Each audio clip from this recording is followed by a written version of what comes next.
So first and foremost, thank you all for coming out tonight. This is our third communications conversations, and we love to have the community coming out and talking to the district and learning from you guys, but also bringing resources out to conquer some of the problems that we're having as a community.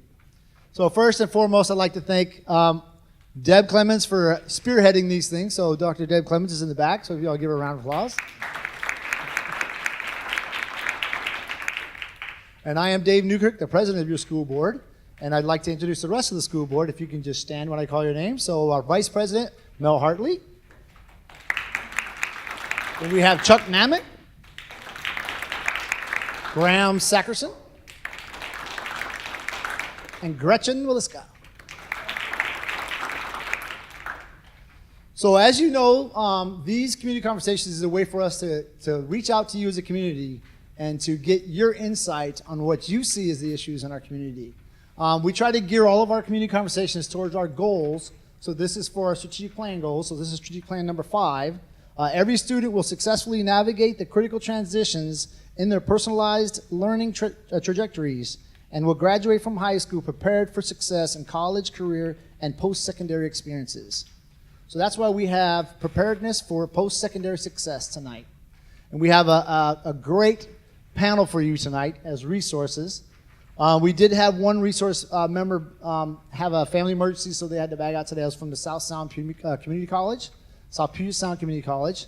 So we do regret that they had to pull out the last minute, but we do have some other great resources. So I'm going to do a quick introduction of them, and then I'm going to turn it over to Ms. Gretchen Williska, and she's going to be the moderator, and after that, we're going to have some questions for the group to go over, and then we'll do a table talk. All of you have your schedules in front of you, but I'm just kind of highlighting it real quick. And then Graham's going to facilitate the table talk. And then we'll have community questions, which is the moderator will be Mel Hartley. And then Chuck's going to come in and nail it home and finish our meeting today. So first, as an introduction, we have John Hurd from Lakeside Industry. And he is a career technical education advisor. And his focus is career education. So thank you for coming in, John. Everybody give a round of applause. Next, we have Angela White from Olympia Master Builders. Connection is business, so individuals that get right into the construction world or any aspect of the construction world, design, so have it. And construction is design is going to be her focus tonight. So thank you for coming in tonight. Next, we have Corrine Daffern from Workforce Board. Her connection is workforce. And career pathways is going to be the focus she's going to be talking about tonight. Thank you, Corinne. Next, we have Brian Scott, who's going to be talking something near and dear to my heart, military and JROTC, as a Marine who served this country. He's going to be talking about JROTC and the military. So thank you for coming in tonight, Brian. And then from our district, we have a very special guest today, Mr. Brad Hooper. So he's a great resource in our district. A lot of the kids actually know him because he's around and doing everything for CTE. So his connection is public education, career and technical education. So thank you very much for coming in, Brad. So without further ado, I'm going to turn it over to Gretchen, and we'll get right into this thing. So Miss Gretchen. Thanks, Dave. I'm really excited to be here tonight because this is actually my world. I work with many of you in the audience and several of you on the panel, so I'm really excited to exchange information about career and tech ed and where we've been, where we're going, and how that will connect into career-connected learning, the ever-changing acronym. So we have just 3 questions for each of our panel members tonight, and we're going to time each panel member will have 2 minutes, and my friend Sarah here will give you a 15-second warning. Sorry for the pressure, but we're going to just try to keep moving so that we have an opportunity to share the information with you as an audience, and you have some time to share your questions and information with us as well. So if you don't mind, John, I'll start with you. Okay. How has your organization supported career-connected learning for youth? So Lakeside Industries started participating in career-connected learning probably about 12 years ago with 4th grade field trips. We wanted the community and the young folks to understand kind of what our industry is about, so we brought them to our facility. We talked about our safety culture, our environmental stewardship, our quality control process, the equipment that we use, and our manufacturing process. From there, we kind of grew some things out. We started doing regular class presentations and conversations. We participated in career panels in schools from Bellingham down to Portland.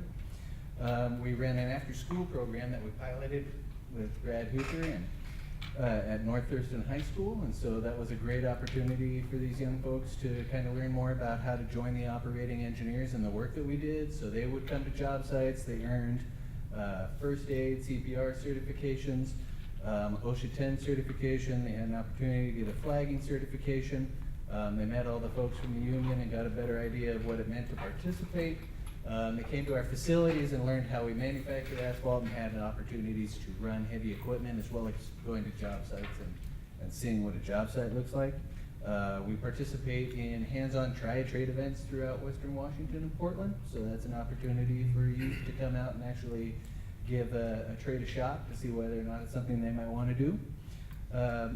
I participate in Cte Advisory Boards all throughout Western Washington. We're located in 12 cities throughout Western Washington, and so we try to be as involved as we can be with our community. I also sat on the Career Connect Washington Business and Philanthropy Leadership Committee.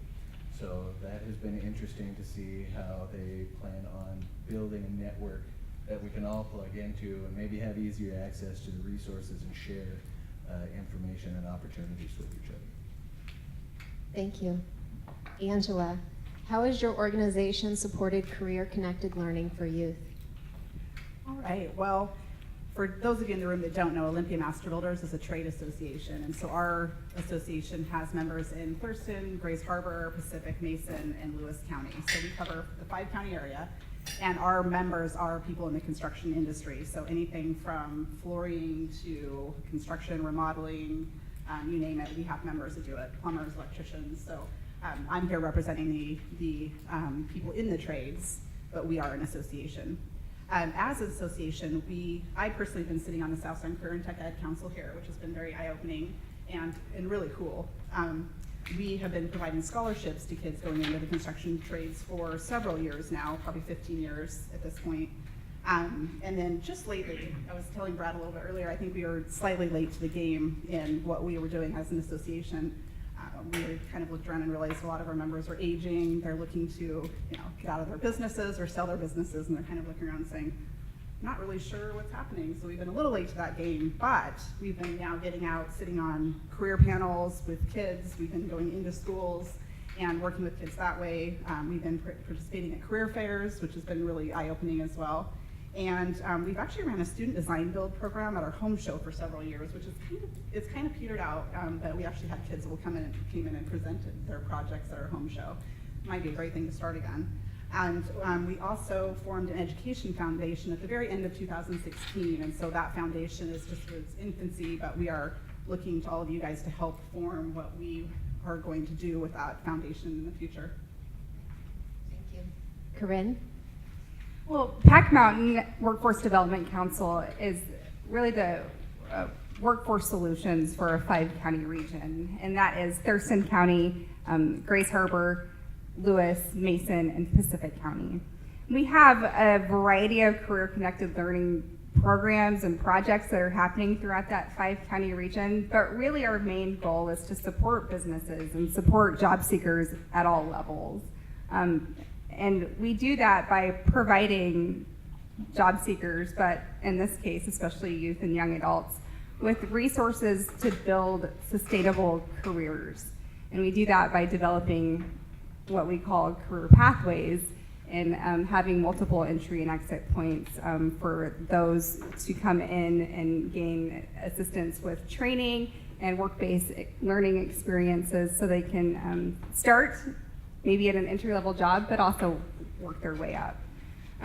So basically what we focus on providing those skills enhancements opportunities, what we call in our system WEX, or a work-based learning experience. So those are paid usually, paid internship training opportunities.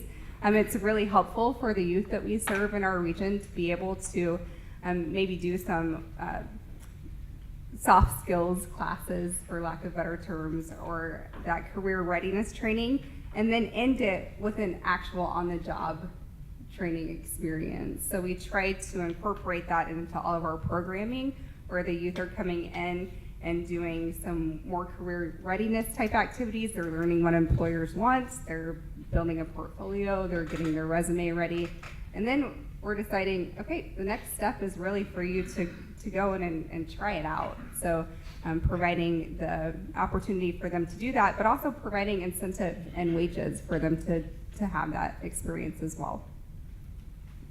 Thank you. Brian, how has your organization supported career-connected learning for youth? Good evening, everybody. I appreciate this opportunity to talk. Before I start talking about junior ROTC, could I see a show of hands in the audience of who has a connection to the military here? So a large number, especially with our proximity to Joint Base Lewis McChord.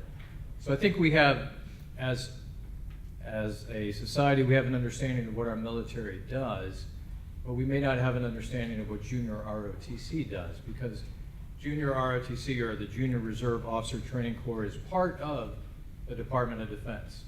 So it came about, passed a bill by Congress in 1916, so it's over 100 years old, and it comprises of the Army, Navy, Air Force, Marines, and Coast Guard programs at the high school level for students.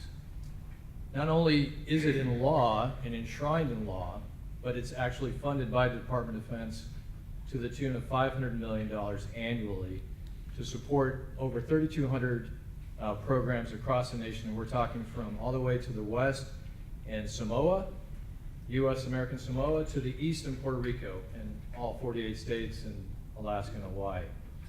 Here in Washington, there are 32 programs, and then within proximity around the school districts around Joint Base Lewis McChord, there are 16. And the mission of junior ROTC is very simple. We want to instill in students the value of citizenship, service to the United States, personal responsibility, and a sense of accomplishment. So a wonderful opportunity here in this district for this program for the future of our nation. Thank you. Remember, Mr. Hooper, you only have 2 minutes. Thank you very much for that reminder. This is something I'm very passionate about, so that's why she has prefaced that. North Thurston Public Schools is very, very supportive of current technical education. Very strong, buildings are very strong. We have 70 teachers spread out through 9 buildings, the middle and high school. And these programs fall in 7 different program areas. Skill and technical sciences, family consumer science, business and marketing, health sciences, agriculture. So there's a wide range of classes that we offer in this district. And the great thing about CTE, it creates a career path for students to find not just a job as a career pathing when they leave our system. And so saying that, every program has to be approved by OSPI with a framework with standards and all the stuff tied in there. But the cool component to it is there's employability and leadership built inside the framework. So all our classes are teaching leadership and employability to the careers that they lead to. So that's why career-connected learning fits so nicely in CTE, because that's what we do. We get kids ready to path when they leave high school to find a career, or at least test the career they want to go into. So each of those programs have advisory committees that are made up of people like you, people from the business community, industry, to help make sure that what we teach in our courses are actually what industry wants and needs going forward. So that's why the panel is so important, or people like you are so important, because we want to teach what is right for when students leave the school, and what certifications or extra trainings do they need when they leave. So those business advisory committees are super important to help drive that. But what we do here in CTE is we really kind of focus our CTE programs around 4 different areas, making sure that they have field experiences, they get to see stuff outside of the schools, they have leadership and employability built in.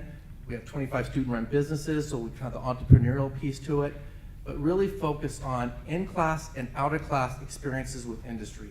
So really supportive in this district, and thank you for all for being here. Thank you. Our next question is, what are some of the challenges or opportunities for career-connected learning? Brad, would you like to start?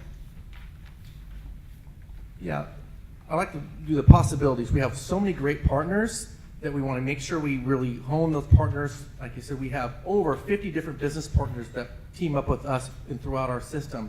So we want to make sure we hone what we partner with them and really, what do they want as partners? Do they want to come into class? Do we want to go outside in their businesses?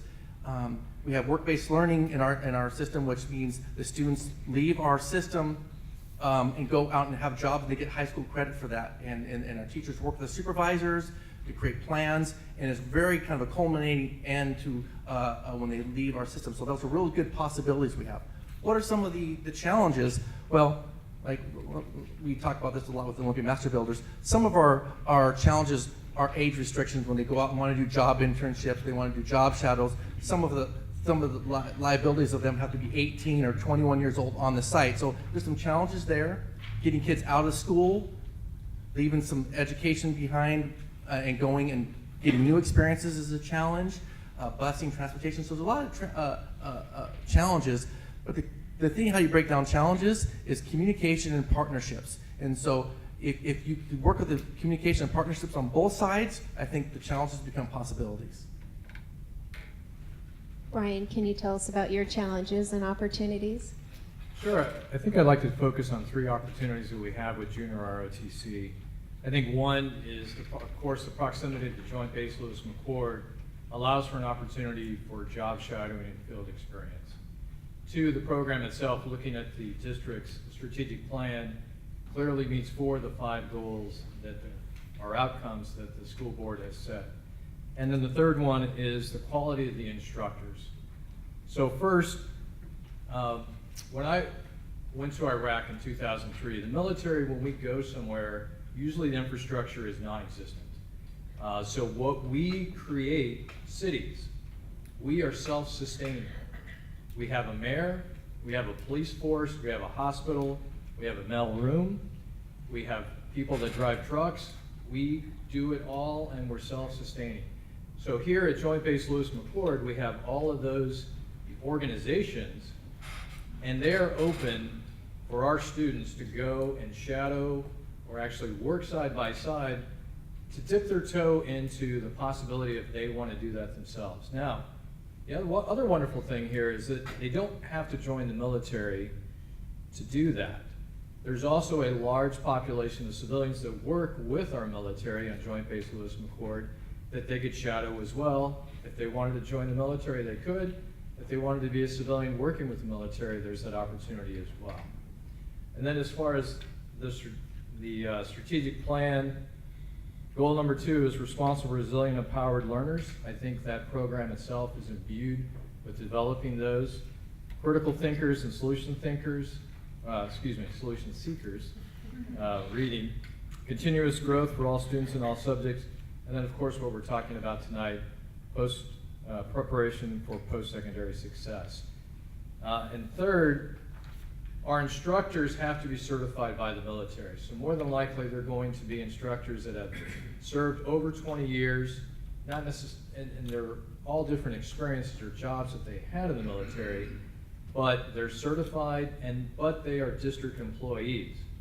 So certified by the military, they go and apply with the district, and they bring that maturity, that experience that they've had serving around the world, serving with people of all faiths, religions, colors, ethnicities, etc., and been challenged and grown from a young man or woman to where they are now. And usually they work about 70 hours a week. So if they are taking this job, they're going to be dedicated to those students that are with them to grow them into the citizens we'd like them to be. Thank you. Yeah, so John, you had mentioned Career Connect WA and being a part of that network, and Pack Mountain, we are a part of that network as well, and we are heavy into our Career Connected Learning programming in this region. We do that in partnership with our local STEAM or STEM network. And Lori, I see you in the crowd, and she could speak pretty heavily to the partners that we have on board in that STEM network. But I think the opportunity is still to build those connections and with community-based organizations that can help us with career-connected learning opportunities. It's to bring employers to the table more to help us with that work-based learning experience. So just continuing down that path of making sure everybody's included in the conversations and we're all speaking the same language, which sometimes is not the case, and that is a challenge. And also, you had touched on this, Brad. Our funding for career-connected learning is pretty prescriptive. We get our funding through the Workforce Innovation and Opportunity Act. So it kind of tells us who is eligible for this funding, and we can primarily serve those 16 to 24. 75% of those career-connected learning funds has to go to those who are out of school. So it really limits the way that we partner with the school district because they're considered in-school youth. So those are some of the challenges that we have.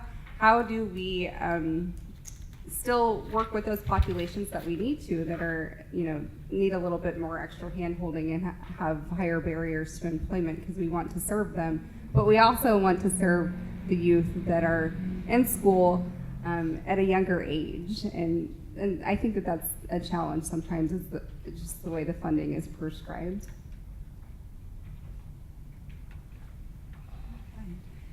So I think the nice thing with this is a lot of our challenges can also be opportunities. So that's a really great thing, especially with all of us gathering together like this. So as I mentioned before, we have contractors that are aging out. A lot of their employees are getting up there in age, and so they're really looking around saying, okay, what are we going to do at this point? And from what I've been hearing from our members, a lot of what they've seen is that the kids have been, there's a lot of emphasis put on going to college after high school, and that's what you're going to do if you're doing it right. Or that's basically your only opportunity, as you go to a 4-year university after you graduate high school, and that's it. So that's been something that for our members, we sometimes will get the kids that maybe dropped out or were having trouble, or maybe weren't just quite making it the way they were. And it's unfortunate because there's maybe a perception put on our industry, and even if those kids that are coming out, that are coming into our industry, that they weren't as good as, and our jobs maybe aren't as good as something else, when to be honest, we have really good paying jobs. We have places where kids can work for somebody for a few years and learn a trade and start their own business. So they're entrepreneurs in our industry. They're artists. I mean, these are people that are building your homes that you live in. And so it's really, I think we're missing a window here, and we're missing a piece with these kids, but it's a great opportunity because we're all here talking about it. So I'm happy, very, very happy to be here. I think I missed the window that you talked about. I think that's another thing with our industry, and Brad mentioned it as well, is we have some things with labor and industries where kids are not allowed to do certain things if they come on a job site. If they had summer employment with somebody, maybe all they can do is sweep, and that's maybe not that fun. So they're not really seeing the really cool side of the construction industry, and that can't happen until they're 18 or above. And so has been a big challenge, but I think it's something we could work around or find ways to work around. I think that's the middle school and even younger is when kids are really starting to kind of see construction as something that's really cool that they could get into. Our recession was hard as well. So as many of you know, we had quite a few people go out of business, and that also took a bunch of our workforce out. And so that's been a big challenge because we have people actually fighting over some of the guys that really know what they're doing, moving around, and so they're actually, we had somebody just the other day trying to hire a lead carpenter, and they ended up having to hire somebody else who they're going to have to now train from the bottom up because they can't find somebody that actually knows what they're doing at this point. So we've got a lot going on. It's a wonderful industry to get into, but I think the message is just not getting out there as much as it could, and so we're looking for solutions for that. So yes, absolutely, funding is an issue, and some of the rules that go around that funding is problematic. Perception of our industry, absolutely, there's a hurdle there. I think for us, For me personally, the differences between dealing with school districts has been an interesting challenge. It's led to some great relationships, without question, but it's always fun to go to a new school district and figure out exactly who I'm going to work with and what that's going to wind up being when everything is said and done. Another thing that's challenging for us, again, comes to age. So we have to figure out how to organize opportunities for career exploration that are appropriate for the age group. But that's, to me, those are all things that we can handle. The conversation that I hear regularly is that these things are being addressed. There is forward movement on a lot of these fronts. When it comes to the opportunities, it's amazing to be able to connect with the future workforce. It's fantastic to inform a generation about how our industry works. I absolutely love the way that it affects our employees to participate in these activities. It really gives them a feeling of professionalism when they can talk about what they do in a way that is meaningful and is received by students that are very interested in what they have to say. And of course, the best part of what we do is that we get to contribute to the future of our communities. Bottom line, that is the most important thing that we do, is invest in youth so that we have a healthy future. Thank you. John, would you like to answer the next question? What suggestions do you have to strengthen support for career-connected learning?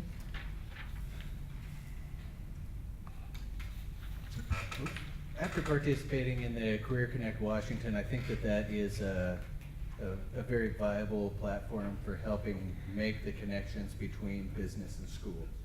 I think that we need a real framework and some intermediaries to help bridge that language gap between the education system and the business world. For me, that's probably the number one. Number two is, if you are a business owner, or if you know a business owner, encourage them to participate. There is more to this work, more to owning a business and being a successful business person than just stacking dollars. If you are not there to provide service to your community, if you're not participating in bringing up that next generation of folks that are going to be the leaders, you're doing a disservice to that community that you rely on. Thank you. All right, so next steps. I think reviewing and working on current curriculum to include a track for kids that are not four-year bound and getting them on those tracks ahead of time, and you're recognizing that that's maybe where they're headed, and having it be something that's celebrated and something they can be very proud of. I think that basically encouraging those kids that have that aptitude and seeing it early, and then honestly just us being together, working on this and spreading the word about the different jobs that are out there in the community is one of the major things that I would see being a very great next step. I think with the kids, they don't know what's out there unless they actually see it, feel it, touch it. You know, it's not real for them. So if you can tell them they can design a house on a computer program and go out and actually see that house come to fruition, that sounds great, but actually seeing some of that happening is going to be the important step, and then letting them know all the different careers that are within the industry. So it's, you know, maybe you don't want to be out on a job site doing a roof. Maybe you do, but there also are several different opportunities to do, like I said, some of the really artistic pieces, tiling, mason work, some of that kind of thing, if that's more something that they're interested in. So I think just explaining some of those career opportunities, and then figuring out a way to get them onto job sites so it becomes more real and just more choice that they can make. Yeah, so a couple things. I think when you had mentioned perception, I think that's where we need to do better, and where our opportunities are really changing the perception of both the parents and the employer. So what does it mean for us to sit down with the parents and educate them on career pathways, and what that looks like? One of our focus sectors in Pack Mountain is hospitality and tourism. And it's kind of gotten an unfair reputation for low wages, and maybe that to a certain extent is true, but there's also a lot of career pathways in hospitality and tourism that would be good for the youth to try out. So what does it look like to, be a lodging manager? Or what does it look like to be a first-line supervisor or an office support in that industry? And so I think it's really about sitting the whole family together and saying there's a lot of different areas that your kid can try out. It's not always just about going into one track, or we want multiple areas and opportunities for everybody. And from the employer side as well, our workforce is changing, and I think it's a lot about educating the employer on how it's changing. And there's new generations coming in that doesn't look like necessarily what you want it to. And what are you going to do about it?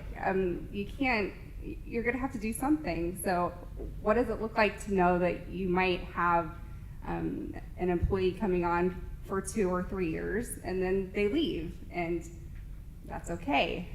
What are we going to do to fix that? So I think it's about educating the family, the youth, and the employer.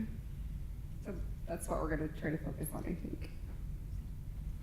So I think I don't think, I know, because I decided to retire here, that there's a strong relationship in this community with the military. And I don't think that's ever going to go away. And it's actually on the military side, we continue to refresh that. We get new people and families that come and experience the great Pacific Northwest. So I think, one, keep doing what we're doing with the military, that strong relationship, not only at the school board and the district level, but down in the community. If we were to have a junior ROTC program, we recognize that there's only 2 instructors in the program, with probably 100 to 250 students. Maybe at the teacher level, a relationship between that classroom and an organization on Joint Base Lewis-McChord acting as ambassadors would open up those opportunities for the students. And it's twofold. One, we have near-peer soldiers and airmen over there that just graduated from high school and have joined the military. But then we have older adults that are experienced that can help guide them, so the students will have a connection here because they could see themselves in the airman or the soldier. But then there's also those older folks that they can turn to for the real, how does this work? How does this career work? If I did this, how would it work out? So just a couple of suggestions there. Again, we're pretty lucky in this district. Our staff in the CTE world are outstanding. Our work-based learning staff ties businesses with our students learning awesome business-related skills. So with our businesses tied even outside of the work-based learning staff, they're doing a great job. So what are the next steps? Continue to support the staff to really support those business partnerships. On the side of my side is I'm so glad to hear what two of you said is it's a two-way street. Education can't always go business help us, business help us, business help. We have to do the same thing for businesses. How can we help them get workers? And that's the communication that brings us together with the possibilities and moves the challenges out of the way. So saying that, with the framework talking about going to the businesses to find out what is the best for you all to be able to design helping education, and how do we garner that? With these partners, we've already started that.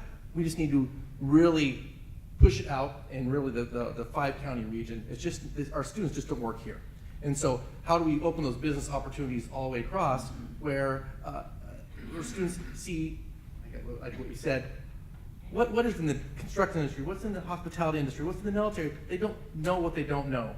So it's our job to help them know what they need to know. And so creating those partnerships is our next step, is continuing with our staff. We're doing a great job with businesses. but how can we come from the other side and really help bridge that? And that's really the job of the CTE as a whole in our district. So it's pretty cool, the partnership that we're building. So that's the next steps, I feel.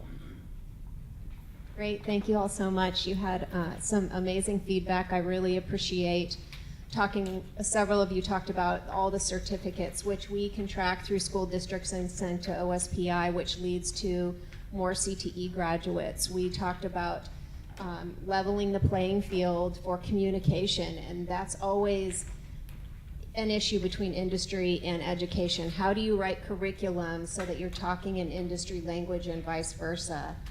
We have opportunities to create more dual credit CTE classes where we're awarding science credit or English credit along with a CTE skill. So I really appreciate your time tonight. Thank you so much. And I'm going to turn it over to Graham. Well, thank you. This is an immersive evening. Now I'm going to put all of you to work. You've been listening and absorbing information and forming opinions.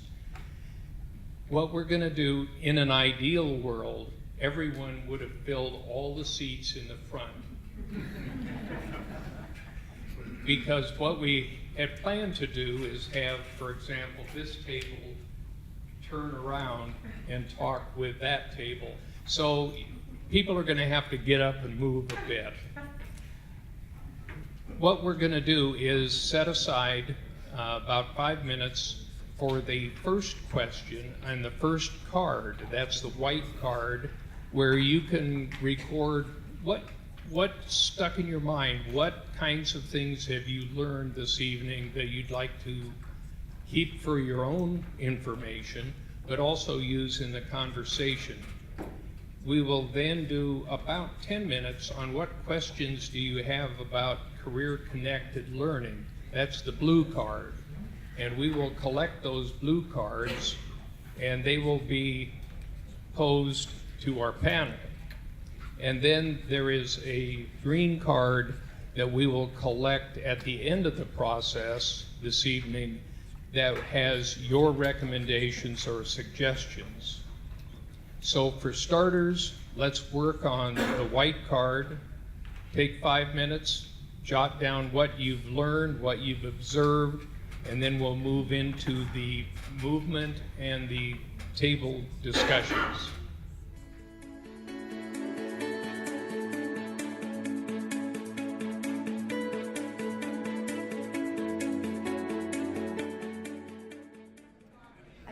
I want to thank the panel members for being here tonight and for being willing to answer the question.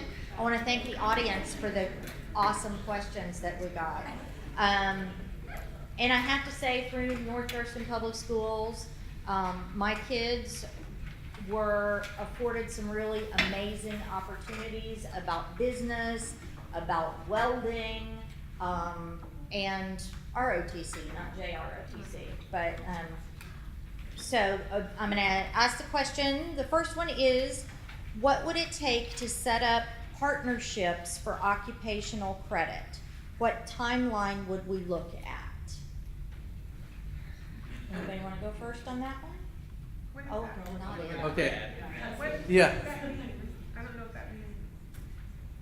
So I think what they were looking at is for occupational credit, so certificates for particular skills. I could try to answer it in two ways.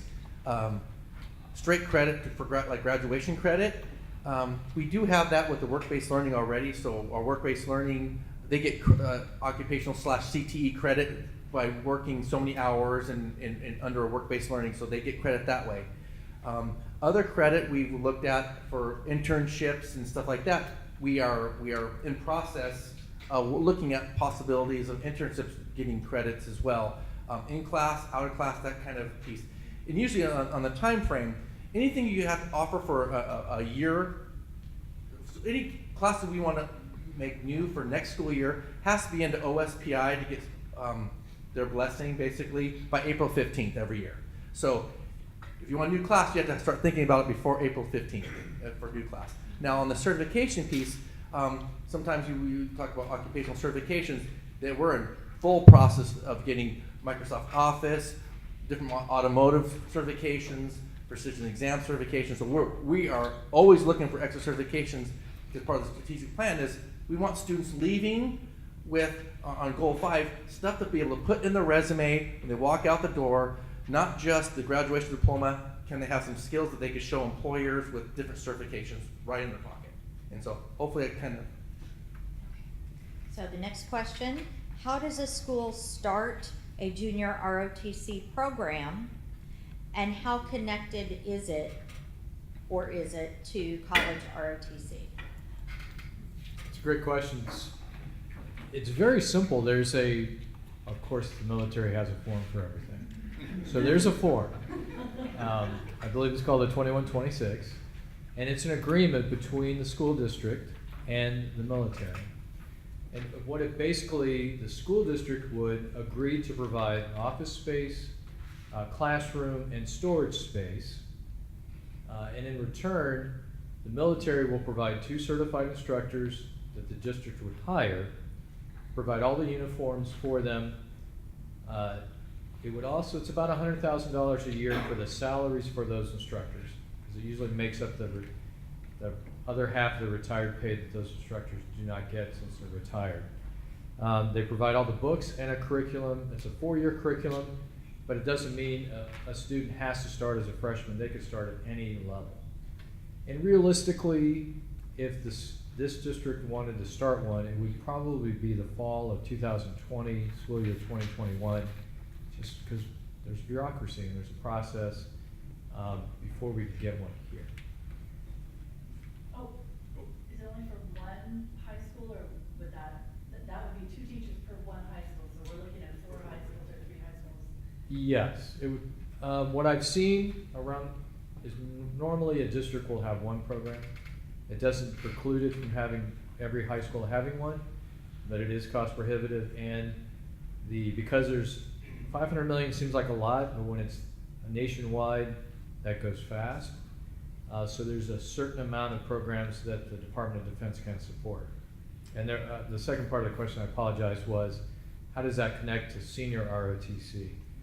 The connection is normally the ROTC programs like Pacific Lutheran here will partner and sponsor work with the junior ROTC programs in their area.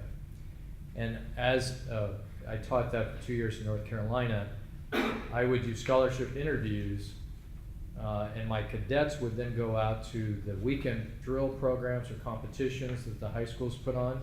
We would support that. So a very strong partnership, and I had several cadets come from the local high schools to my universities and become cadets at senior ROTC. Thank you. Okay. The next question, are the opportunities that you discussed available for students who have graduated from high school who did not know about these wonderful programs? So, Corinne, I believe you would probably start answering that one, because I know. Yeah, there's a variety of different ways anybody can connect to the workforce system. And so it wouldn't matter what age or where they are, they should be able to find those opportunities, whether that be for a work-based learning experience, additional training for the certifications that are needed. Yes, basically yes, those are available. The funding for We Owe a Youth is 16 to 24. So out of school is the focus for that, although there is a small portion for in school. But adult learners are who we serve as well. So it really is, from the time somebody is 16 until forever, they have an ability to enter our system and get assistance. Okay, excellent. Oh, is there a follow-up question? Go ahead. So how do they find you? Do they go to the unemployment office?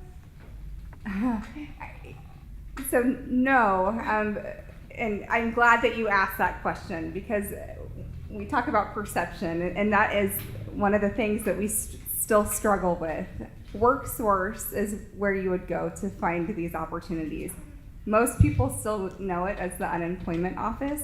That is not the case. That is one service out of hundreds that is provided out of those facilities.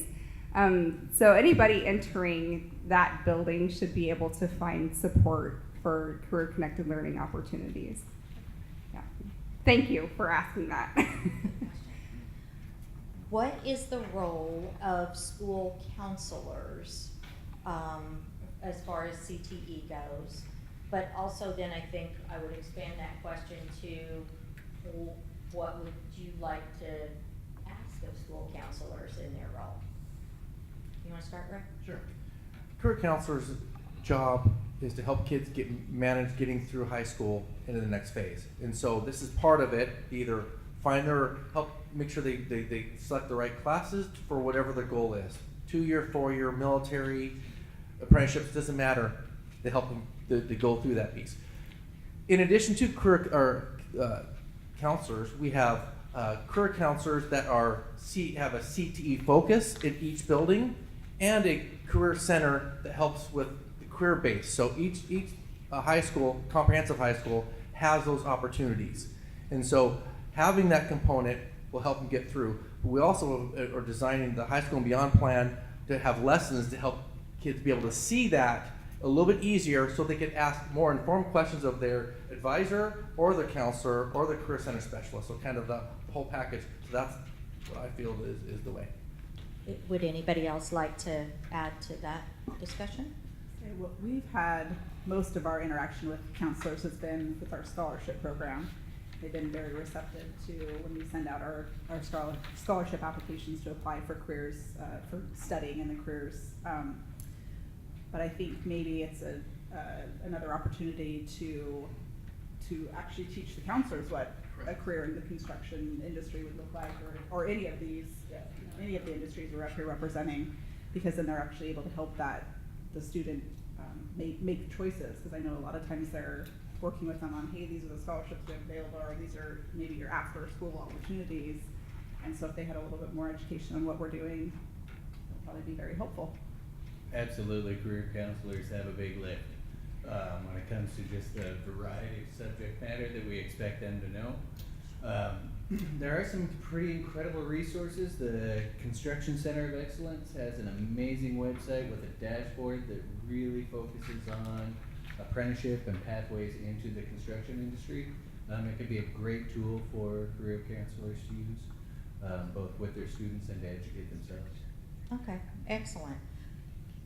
How can we as parents get involved, educated, and have buy-in? And how do we promote and market CTE? Open to the floor. Any of you? I think number one, we need to make sure that we are respectful of all people and the paths to success that they choose. As a group, we've done a pretty good job over the years trying to define what a vision of success looks like for folks. And I think our number one job should be to give them the tools and the experience so that they can define their own vision of success. So, first and foremost, be respectful of folks and the paths that they take, and take some time to explore for yourself. There are, like I said, the Construction Center of Excellence has an incredible tool on their website that is great for trades education. And they touch on every trade that is available in Washington State, both open shop and union shop.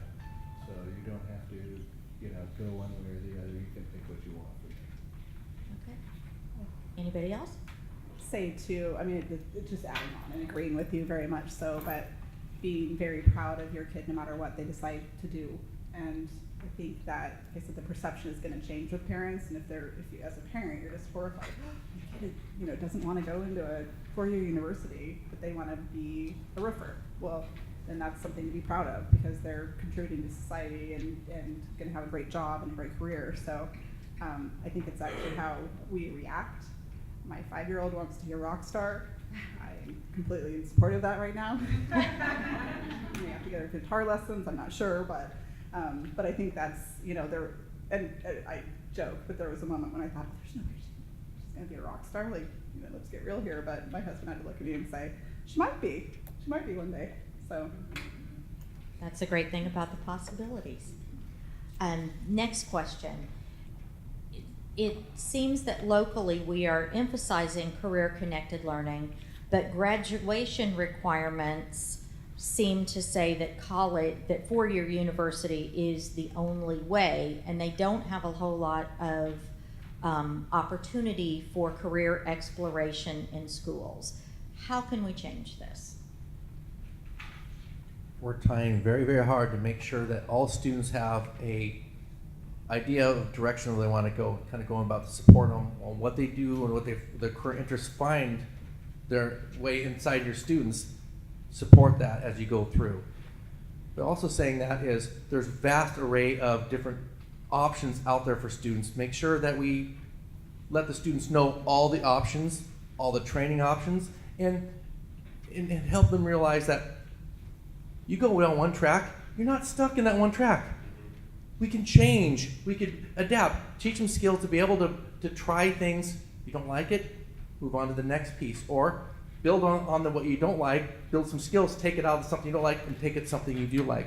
So working with the schools, we are working hard on trying to make sure our classes are dual credited, means they can get math or science credit so they can hit both tracks so the students can find a pathway what's good for them. But it all goes on communication, education for both sides, and really setting good goals to reach whatever pathway they feel they choose.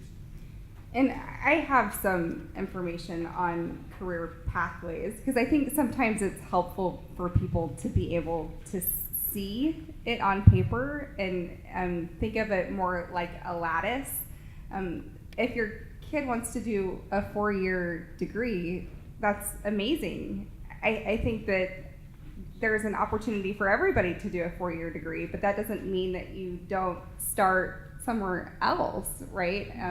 And work your way up to that. So just because they might not be ready for a 4-year degree at this time doesn't mean that they're not going to get there eventually. What does it look like to start working and do that simultaneously? And I think that that's where parents sometimes need a little bit help just identifying what those pathways look like.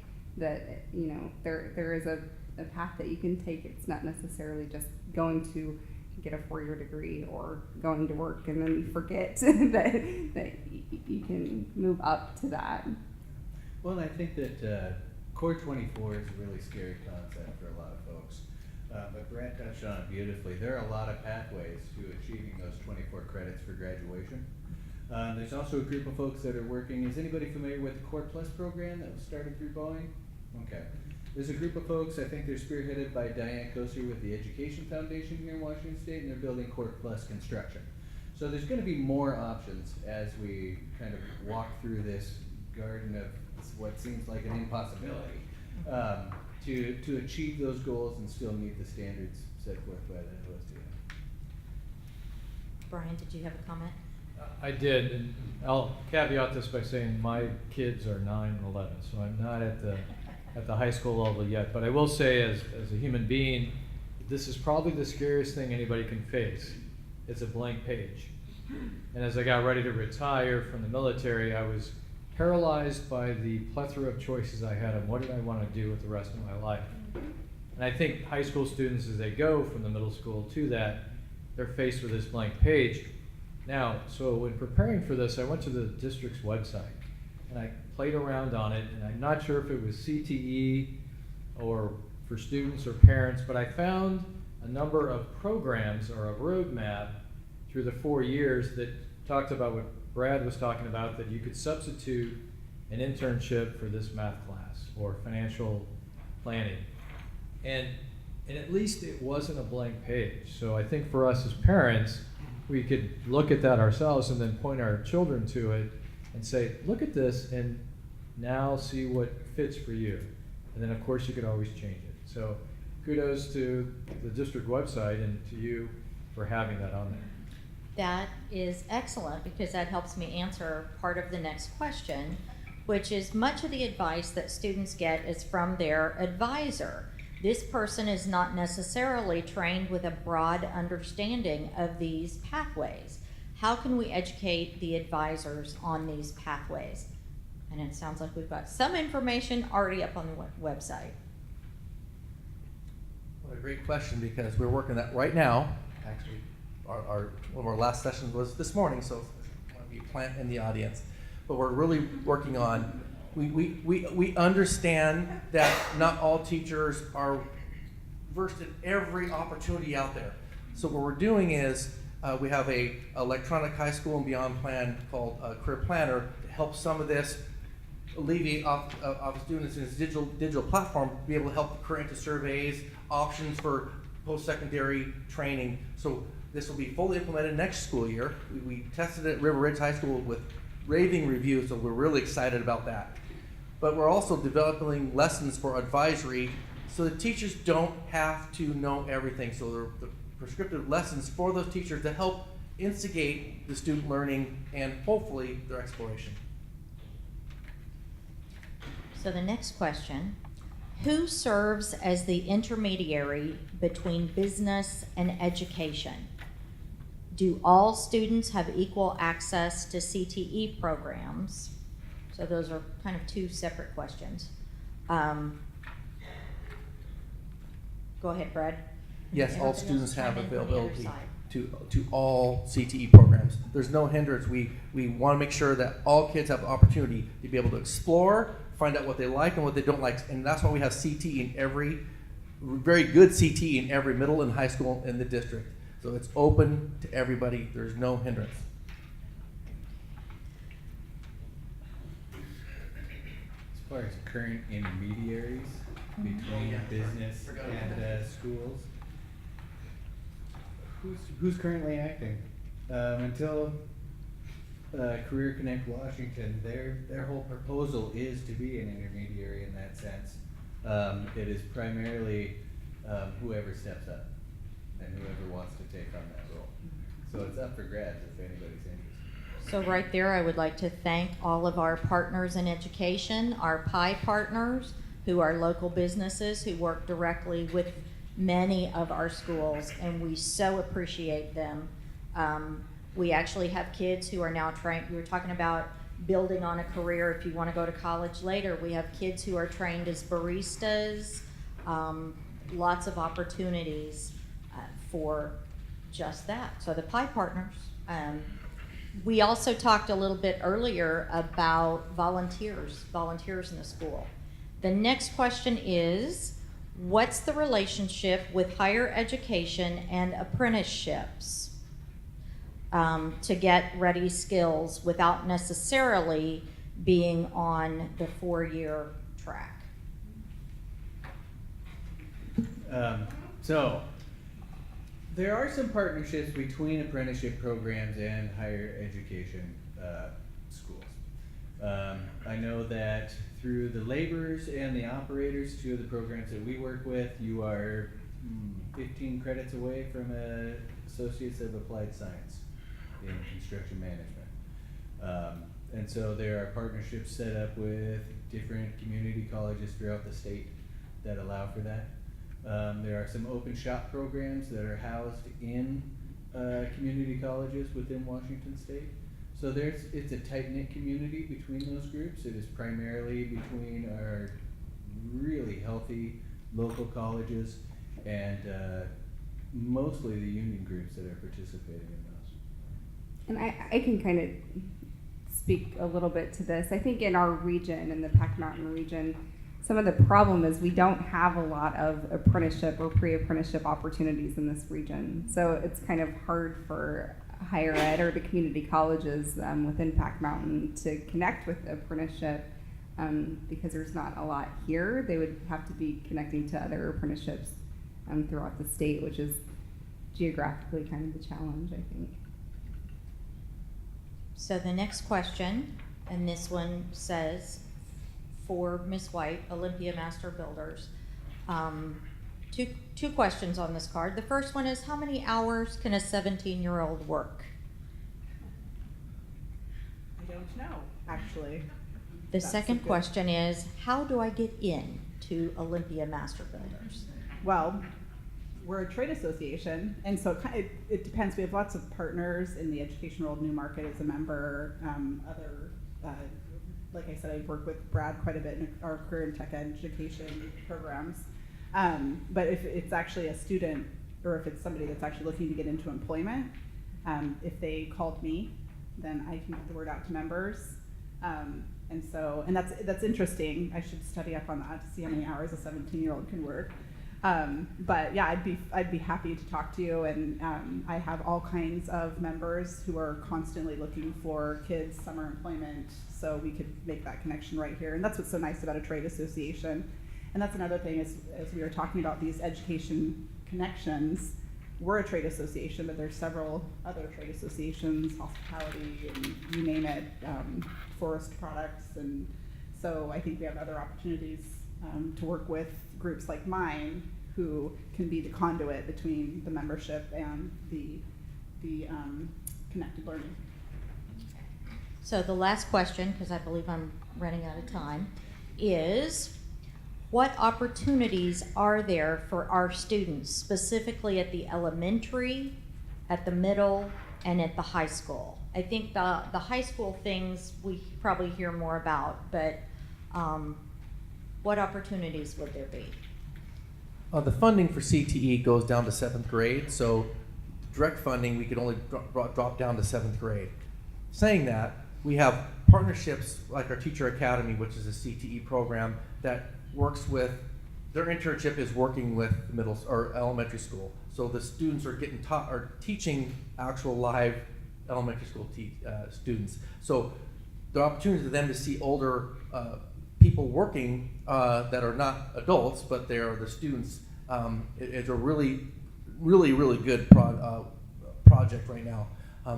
But some things in the works of opportunities for those, the middle, or because CT goes to the middle school.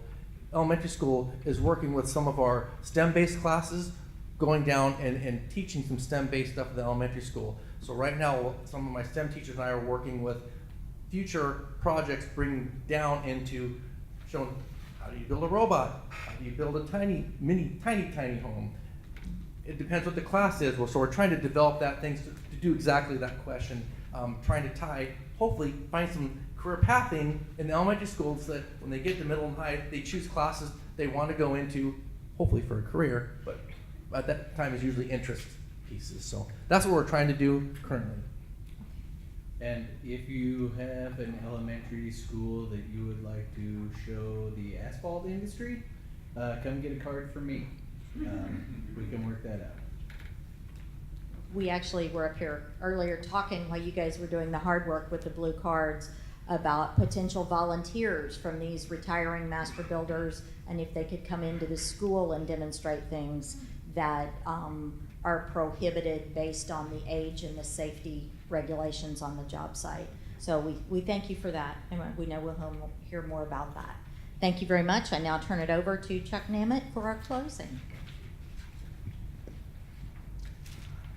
Well, first of all, I'd like to acknowledge our panel. John, you talked about career education, dual credit options. Angela, you talked about trade association, business opportunities. Also, you talked about construction, design, and career paths outside of perhaps education, future education. Green, this workforce building, and particularly the career pathways, I found just absolutely fascinating in terms of what you offered us. Brian, military and junior ROTC. And then Brad, finally, as a career technical education for North Thurston Public Schools. You are the glue behind a lot of what we do in this school district. And I guess for the community, my thoughts are these. These cards that you filled out are absolutely essential to us as a board and as a school district. We're going to use this in many different ways. We will learn about the support structure for career and technical education, or career and educational learning that you've given us. We'll also take a look, again, those blue cards you filled out were absolutely essential in terms of finding out what the panel could offer in terms of career education. And then finally, the suggestions that you gave us, we will take and actually use in terms of what we're going to be doing in the future.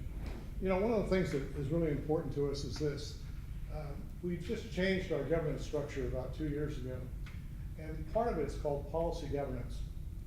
And one of the things that policy governance does is it learns to ask questions from the public. It's not us offering education, it's what you and the schools can do to actually educate our kids and provide career paths down the road. So we're going to actually take this, and we will take it as a board and as a staff, and we're going to examine the feedback that we've gotten from you and the information you have given us. And the recommendations are going to make differences in our policy and in our curriculum. So I just want to thank you personally and the panel also for coming and sharing with us. So I'm going to have Dave give us an early out. Someone said that if you start on time and finish early, it's a good session. Thanks, Chuck. So we have a little token of our appreciation for our panel today. So thank you guys for coming out. If you guys don't mind, you're one more hand of applause.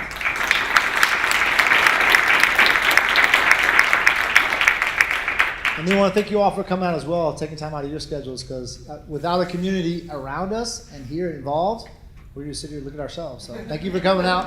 Have a great evening, you guys. Thanks a lot.